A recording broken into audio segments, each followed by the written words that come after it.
Hi hello నేను Mahesh Vitta. Please do subscribe to JM TV.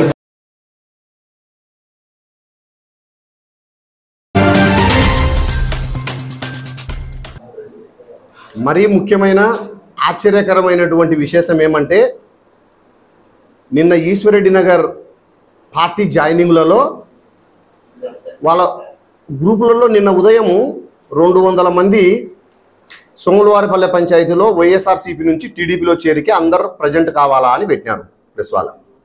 అక్కడ press మీట్లో 50 కుటుంబాలు అని చెప్పినారు.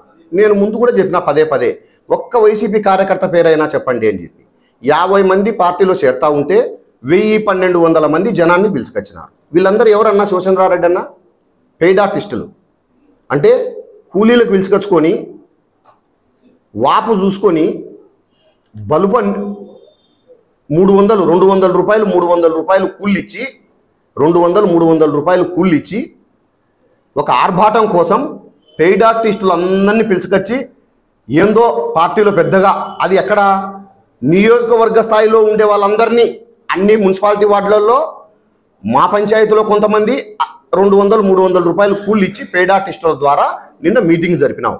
అయినా ఇప్పుడు ఈ ప్రొద్దుటూరు ప్రజలంతా ఏం నవ్వుకుంటున్నారంటే శివచంద్రారెడ్డి ఆ మీటింగ్లో ఉన్నాడు అంటే అక్కడ పెయిడ్ ఆర్టిస్టులు ఉంటారు అని చెప్పి పొద్దుటూరు ప్రజలందరూ నవ్వుకుంటున్నారు.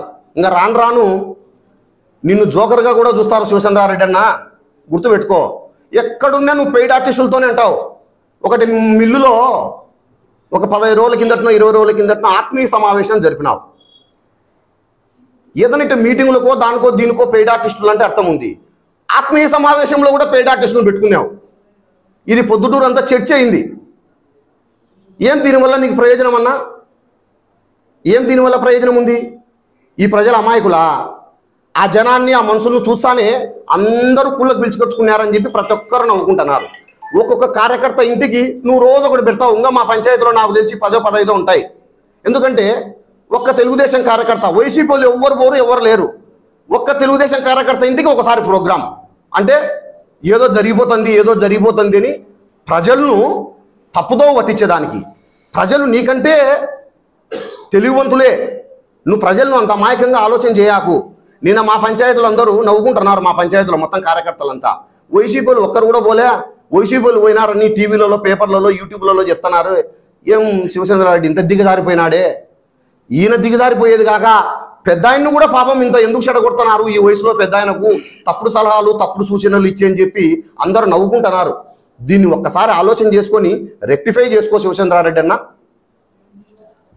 ఈ వీడియో మీకు నచ్చినట్లయితే లైక్ బటన్ క్లిక్ చేయండి. మరిన్ని వీడియోలను పొందడానికి దయచేసి సబ్స్క్రైబ్ చేయండి.